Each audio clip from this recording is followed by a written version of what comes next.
Hi hello నమస్తే welcome back to వేదన్స్ creatives. ఈరోజు ఒక మంచి స్టోరీతో మళ్ళీ మీ ముందుకు వచ్చేసినండి. అంతకంటే ముందు మన ఛానల్ని సబ్స్క్రైబ్ చేసుకోండి.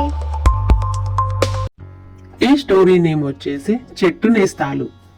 ఏంటండి అడవిలోని చెట్టును నేను నా నేస్తలతో ఎలా ఉంటాను, నాకే కనుక కాళ్ళు వస్తే ఈ ప్రపంచాన్ని ఎలా చుట్టొస్తాను, ఎన్ని ఇబ్బందులు పడతాను అని తెలుసుకోవాలనుకుంటే వీడియోని చివరి వరకు చూడండి. అనగనగా ఒక దట్టమైన అడవిలో ఒక చిన్న మామిడి చెట్టు ఉండేది. దాని సన్నని కొమ్మల మధ్య నుంచి దూరం అంటే గాలికి చాలా ఇష్టం. ఆ కొమ్మల మీద కూర్చోడం అంటే పక్షులకు ఎంతగానో ఆనందం. కోతులు కూడా కొమ్మలను పట్టుకొని ఆడుకుంటూ ఊగుతూ ఉండేవి. వీటన్నింటితో చెట్టు ఎంతగానో స్నేహంగా ఉండేది. ఇవి చెప్పే ముచ్చట్లు వినమంటే చెట్టుకు చాలా సంతోషం. ఒకరోజు చీమలు చెట్టు దగ్గరికి వచ్చాయి. అలా చీమలను చూసిన చెట్టు ఇలా అడిగింది, మీరు ఎక్కడి నుండి వస్తున్నారు?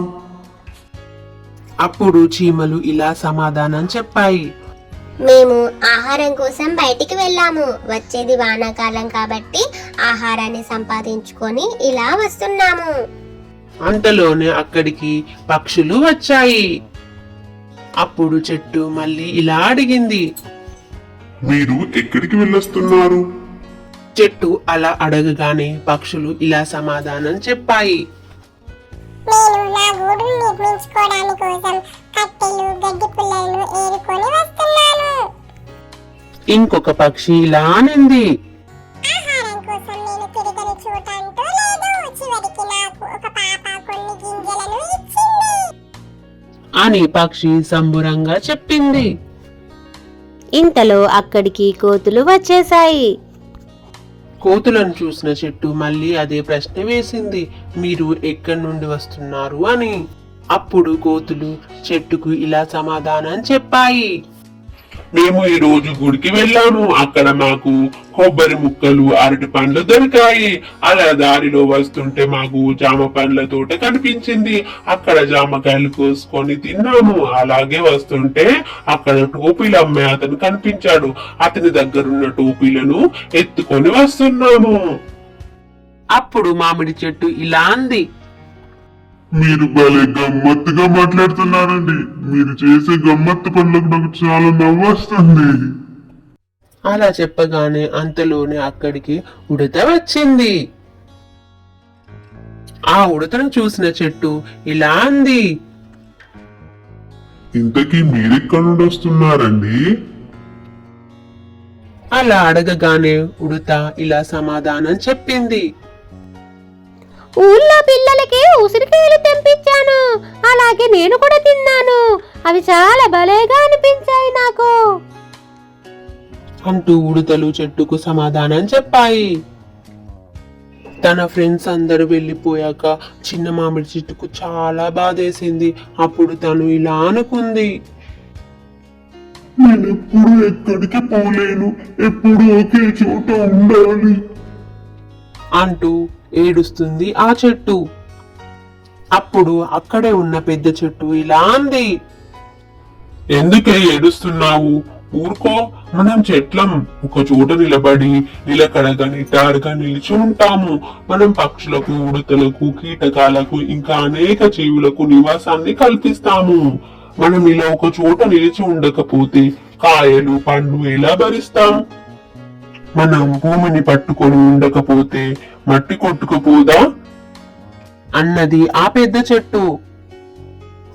వీటితో నాకేమి సంబంధం అనుకుంటూ ఉన్నది ఆ చిన్న చెట్టు. నాకు కూడా పక్షుల్లాగా, కోతుల్లాగా, చీమల్లాగా తిరగాలని ఉన్నది, ఎగరాలని ఉన్నది అనుకున్నది ఆ చిన్న మామిడి చెట్టు. నిజంగా అలా జరిగితే ఎంత బాగుండునా. అలా జరగాలని వనదేవతను కోరిక కోరుకున్నది. అలా కోరుకోగానే భూమిపైకి వేర్లు బయటికి వచ్చాయి. అప్పుడు ఆ చెట్టు ఇలా అంది, అరే నేను కూడా నడుస్తున్నాను. ఇక ప్రపంచమంతా చుట్టొస్తా అంటూ సంతోషంగా అడవి నుండి బయలుదేరింది ఆ చిన్న మామిడి చెట్టు. చెట్టు అలా నడుచుకుంటూ పోతుంది. దానికి రోడ్డు పక్కన వంట వండుకునే వాళ్ళు కనిపించారు. వాళ్ళు ఆ నడిచే చెట్టును చూసి చాలా భయపడిపోయారు. అలా భయపడిపోయి అక్కడి నుంచి పారిపోయారు. ఆ చెట్టు నిప్పును చూసి ఇలా అనుకుంది, ఇదేంటో భలేగా ఉంది, చూద్దాం. ఒక కొమ్మను నిప్పు మీదకు వంచింది. నిప్పు తగలగానే కొమ్మకు మంటలు తగిలాయి. ఆ మంటలు చెట్టు పైకి వచ్చాయి. అప్పుడు చెట్టు ఇలా అరుస్తుంది, అయ్యో దేవుడా, మంట మంట, బాధ బాధ, మంట, కాపాడండి కాపాడండి అంటూ ఏడుస్తూ ఉండిపోయింది ఆ చెట్టు. పక్షులు ఆ చెట్టు అరుపులు విన్నాయి. ఆకాశం పైకెగిరి గాలికి చెప్పాయి, మా స్నేహితుడిని కాపాడండి, మా స్నేహితుడు చాలా మంచోడు, మా స్నేహితుడిని కాపాడండి.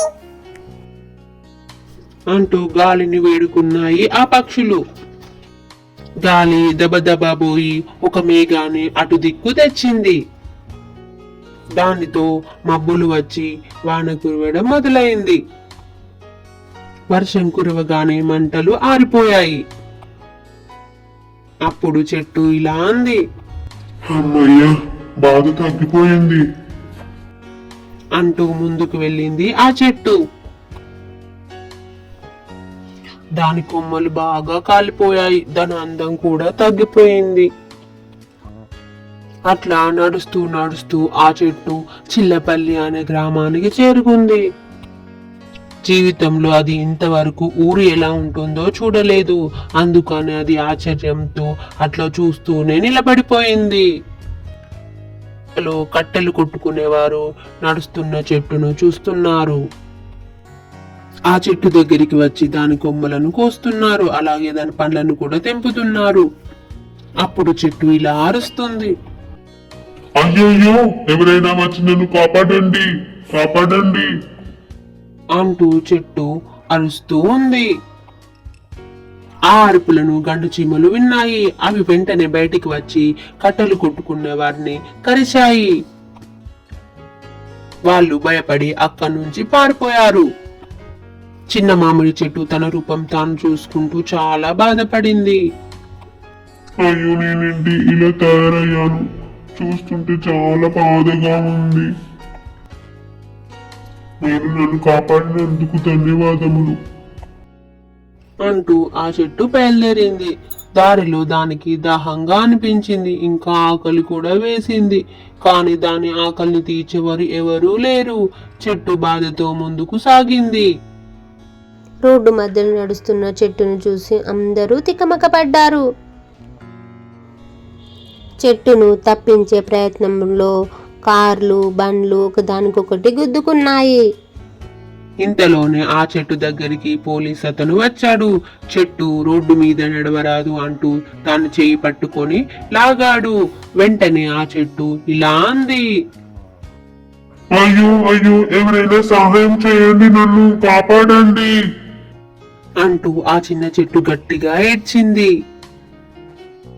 ఈసారి చెట్టును కాపాడడానికి కోతులు వచ్చాయి. పోలీస్ ఆయన మీదికి దూకడానికి ప్రయత్నించాయి. పోలీస్ ఆయన కోతులను చూసి చాలా భయపడిపోయాడు. భయపడి అక్కడి నుంచి పారిపోయాడు. కాసేపు ఉంటే నన్ను ఈ పోలీస్ ఆయన ఏం చేసేవాడో అంటూ చెట్టు భయపడిపోయి అడవి బాట పట్టింది. చెట్టు తనకు నడకవద్దని వనదేవతను కోరింది. పక్కనే ఉన్న పెద్ద చెట్టు ఇలా అంది, నువ్వు చాలా మారిపోయావు, ఏంటి ఒళ్ళంతా ఇలా అయింది, కొమ్మలు కూడా బాగా కాలిపోయాయి, మూతంతా ఇలా అయిపోయిందో చూడు, విన్నావా నా మాట? విశాల ప్రపంచాన్ని చూసావా? కోరిక తీరిందా? ప్రపంచమంతా ఎలా ఉంది అంటూ ప్రశ్నల వర్షం కురిపించింది. అప్పుడు చెట్టు ఇలా సమాధానం చెప్పింది, అడవిలో ఉన్నంత సుఖం ఇక్కడ లేదని తెలుసుకున్నాను. నాకు చాలా బుద్ధి వచ్చింది. నన్ను క్షమించు మిత్రమా అంటూ చెట్టు చెప్పింది. కొన్ని రోజులకి ఆ చెట్టుకి కొత్త చిగుళ్ళు మొలిచాయి. కొత్త కొమ్మలు కూడా పెరిగాయి. అన్ని జీవులకు నీడనిస్తూ హాయిగా సంతోషంగా ఉన్నారు. చూసారు కదా ఫ్రెండ్స్, మీకైతే ఈ స్టోరీ నచ్చింది కదా. స్టోరీ నచ్చితే మన ఛానల్ని సబ్స్క్రైబ్ చేసుకోండి. మరొక మంచి స్టోరీతో మళ్ళీ కలుద్దాం.